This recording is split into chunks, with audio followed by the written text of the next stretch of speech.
2,000 years ago, in the heart of ancient Egypt, a queen's table was graced with flavors we can still taste today. Imagine the world of Cleopatra. Her era was one of immense beauty and sophisticated culture, where every meal was a testament to the wealth of the Nile. This is a land of eternal stone and golden honey. Here, amidst the towering pyramids of ancient Egypt, culinary traditions were born. The monuments of ancient Egypt are made of stone, but their culture is preserved in their flavors, traditions that have lasted for millennia. The recipe we recreate today uses the exact same ingredients found in the tombs and pantries of ancient Egypt over 2,000 years ago. The flavors have remained unchanged, a direct link through time to the bakers who served the pharaohs. To the people of ancient Egypt, the bee was a sacred creature, believed to be the tears of the sun god, Ra. Beekeeping was a revered art. Ancient hives were made of horizontal clay tubes, producing the golden nectar that would sweeten the lives of both commoners and kings. In ancient Egypt, honey was more than food. It was a golden treasure, a form of wealth used in medicine and religious offerings. It was the primary sweetener of the ancient world, a gift of nature that defined the palate of an entire civilization. The fertile banks of the Nile provided the lifeblood of this civilization. Whole wheat and emmer formed the bedrock of their diet.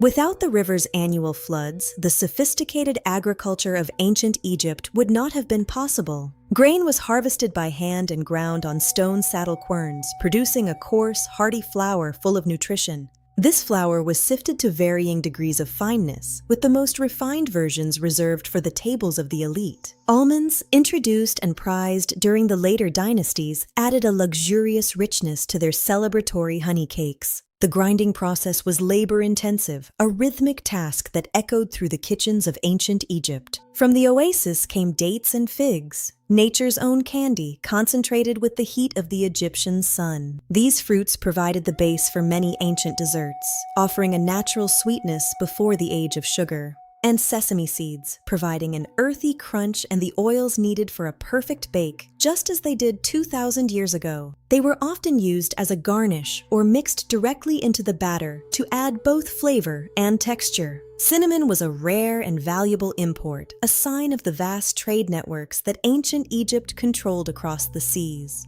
The scent of these spices was believed to be the scent of the gods, essential for both royal feasts and sacred rituals. We begin our recreation by blending these ancient staples: 1 cup of whole wheat, 1 cup of almonds, and a touch of cinnamon. Add the dates and figs, ensuring every bite will be rich with the concentrated sweetness of the sun. Now we add the golden treasure. Honey brings the moisture and sweetness that define the desserts of ancient Egypt. Followed by olive oil, a staple of Mediterranean life that helped keep the cakes moist in the dry Egyptian heat. Mix until a soft dough forms. We knead it by hand, connecting with the physical reality of ancient Egyptian baking.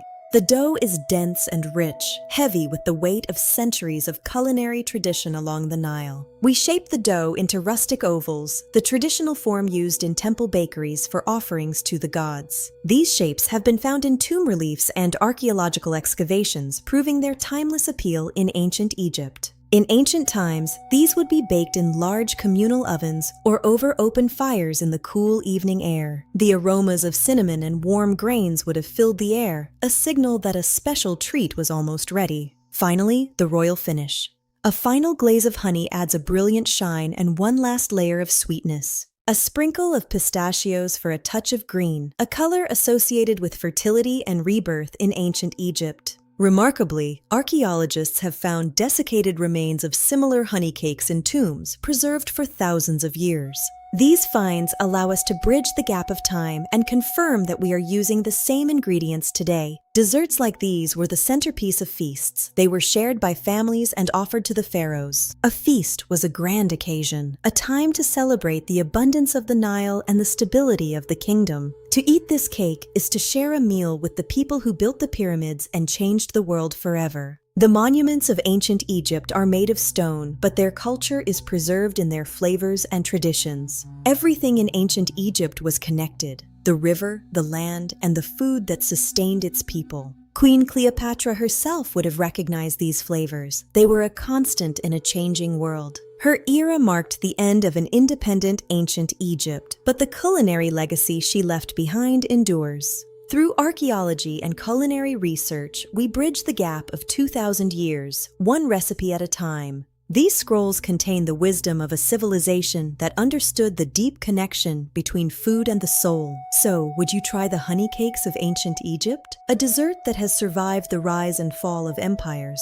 Dense, sweet, and timeless. This is the taste of Cleopatra's world. This is the taste of ancient Egypt. Even today, the legacy of ancient Egypt continues to inspire us as we explore their timeless world. Every drop of honey and every grain of wheat tells a story of survival, artistry, and joy. A taste of time, brought to your kitchen today. A 2,000-year-old tradition that never goes out of style. Subscribe to the Culinary Time Traveler and travel through civilizations one recipe at a time. Join us as we discover the flavors that shaped our world. Ancient Egypt is just the beginning.